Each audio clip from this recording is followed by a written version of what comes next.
जैसे कि हमने पिछले एपिसोड में देखा था कि ज़ेंग साओ ने एक क्वांटम डिवाइस की मदद से एक स्पेसशिप टाइप चीज़ को खोल दिया था और उसकी वजह से एक एनर्जी आसमान में गई थी। और अब इस एपिसोड की शुरुआत में हम देखते हैं कि उस एनर्जी की वजह से वहां पर आंधी तूफान आने लगते हैं और फिर लियाओ के एकेडमी में इसकी वजह से सारा सिस्टम क्रैश हो जाता है और फिर वो सिस्टम को रिबूट करने की कोशिश कर रहे होते हैं, लेकिन उनसे वह नहीं होता। और फिर हम लियाओ को देखते हैं जिसके साथ जियाओजू भी होती है। वो वहाँ पर थकार के बैठे हुए होते हैं क्योंकि वहाँ पर आंधी तूफान चल रहा होता है और उनके सिस्टम भी बेकाबू होने लगती हैं और एक दूसरे से टकराने लगती हैं। और तभी लियाओ की सिस्टम बोलने लगती है कि सिस्टम क्रैश हो गया है। और फिर ये सुनकर लियाओ को कुछ समझ नहीं आता और फिर हम ज़ेंग साओ को देखते हैं। ज़ेंग साओ अब भी अपनी आंख बंद कर उस एनर्जी के पास ही खड़ा होता है और वो कर्ज उससे कहने लगता है कि अब तुमने अपना आधा काम पूरा कर लिया है, अब तुम्हारे सामने सब झुकने वाले हैं। और फिर वो एनर्जी वापस उसी के पास आती है और वो एनर्जी एक बीस्ट बन जाती है जो कि बहुत बड़ा विशालकाय बीस्ट होता है। और फिर वो एनर्जी वहां से गायब हो जाती है और फिर वो बीस्ट आगे आने लगता है, जिसे देखकर ज़ेंग साओ डर जाता है और वो पीछे होने लगता है और ज़ेंग साओ को वो बीस्ट देखने लगता है। और फिर उसके माथे पर एक साइन देखकर वो बीस्ट चिल्लाता है और फिर वहां से कूदकर दूर चला जाता है। और फिर ये देखकर ज़ेंग साओ राहत की सांस लेता है और फिर वो कर्स आता है। उससे देखकर ज़ेंग साओ कहने लगता है कि ये मुझ पर हमला तो नहीं करेगा ना। और फिर वो कर्स कहने लगता है कि तुम्हारे अंदर उसकी एक ब्लड लाइन है जिसकी वजह से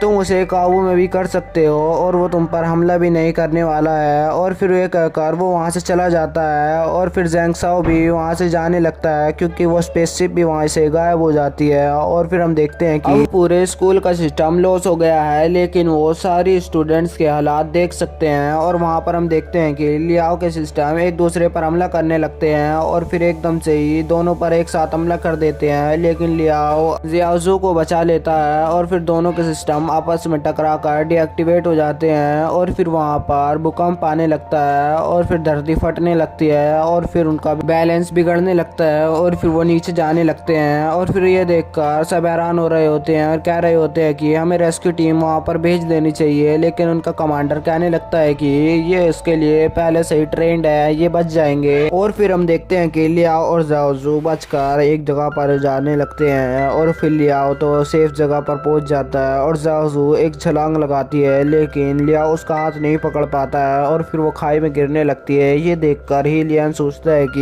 ये अब सही मौका है कि मैं वापस उन्हें रेस्क्यू करने के बहाने नीचे जा सकता हूँ। और फिर वो वहाँ से भागने लगता है और फिर नीचे जाने की जिद करने लगता है और कहने लगता है कि उन्हें मेरी ज़रूरत है, लेकिन गार्ड उसे वहाँ नहीं जाने देते। और फिर सब कहने लगते हैं कि उधर देखो। और फिर वो देखते हैं कि लियाओ उस खाई में छलांग लगा देता है और उस रस्सी की मदद से जियाओजू को भी पकड़ लेता है और फिर वो पत्थर पकड़कर वहीं रुक जाता है और फिर उसे वो ऊपर फेंक देता है और जिससे जियाओजू बच जाती है। और फिर तभी उसका हाथ छूट जाता है और उसके ऊपर पत्थर गिरने लगते हैं और फिर लियाओ दब जाता है। और फिर ये देखकर सब परेशान होने लगते हैं कि अब लियाओ मारा जा चुका है, अब क्या होगा। और फिर तभी वहाँ पर पत्थर हटने लगते हैं और हम देखते हैं कि लियाओ उस स्मोक में से निकलता है और फिर उसे देखकर सब खुश होने लगते हैं और चिल्लाने लगते हैं कि लियाओ बच गया है और उसने जियाओजू को भी बचा लिया है। और फिर लियाओ वहाँ पर आकर बैठ जाता है और फिर कहने लगता है कि मुझे लगता था कि मैं मर जाऊंगा, लेकिन मैं बच गया। और फिर जियाओजू कहने लगती है कि तुमने मुझे क्यों बचाया है, तुम मुझे मरने दे सकते थे। और फिर ये सुनकर लियाओ कहने लगता है कि मेरा मन खुद कर गया कि मैं खाई में कूदकर तुम्हें बचा लूं, इसमें मेरी कोई गलती नहीं है। और फिर उसके घाव देखता है और फिर उसके पास जाकर बैठ जाता है और कहने लगता है कि अब तुम्हें थोड़ा संभल कर रहना होगा और उसकी पट्टी बांध देता है। और फिर वो वहाँ से जाने लगता है और कहने लगता है कि अब यहाँ पर बहुत ही खतरा है, इसलिए तुम्हें संभल कर रहना होगा। और फिर वो जियाओजू को छोड़कर वहाँ से जाने लगता है। और फिर हम देखते हैं कि जिस स्क्रीन में लियाओ को वो सब देख रहे थे वो स्क्रीन भी सिग्नल लॉस की वजह से खराब हो जाती है। और फिर ये देखकर कमांडर कहने लगते हैं कि अब हमें उन्हें रेस्क्यू करना ही होगा और उनके साथ मिसलिन भी चली जाती है। और फिर हम देखते हैं कि ज़ेंग साओ अब भी उस डीमन से डर रहा होता है और जंगल में सावधानी से चल रहा होता है। और तभी उसे इधर उधर से किसी की चीखने की आवाज आने लगती है और तभी इधर उधर से बहुत सारे स्टूडेंट गिरने लगते हैं और वहाँ पर वो देखता है कि वही बीस्ट उन्हें मार रहा होता है और उसे देखकर वो डर जाता है और वो बीस्ट उसकी तरफ ही उसे मारने के लिए बढ़ता है।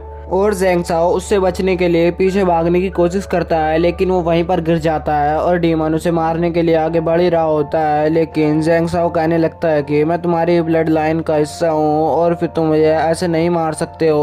और फिर ये देखकर वो उसके माथे वाला चिन्ह देखने लगता है और फिर उस डीमन को उससे कुछ फर्क नहीं पड़ता और फिर वो उस पर ही हमला कर देता है। और फिर ये देखकर वो कहने लगता है कि वो मुझसे झूठ बोल रहा था और फिर वो उसे मारने लगता है। लेकिन ज़ेंग साओ उससे बचकर उसके मुंह पर हमला कर देता है और वहां से भागने की कोशिश कर रहा होता है, लेकिन वो एक खाई की तरफ आ जाता है और वहां से वो आगे नहीं जा सकता है। और तभी उसके पीछे वही डीमन आ जाता है जो कि उसे मारने वाला होता है और वहीं पर यह पार्ट खत्म हो जाता है।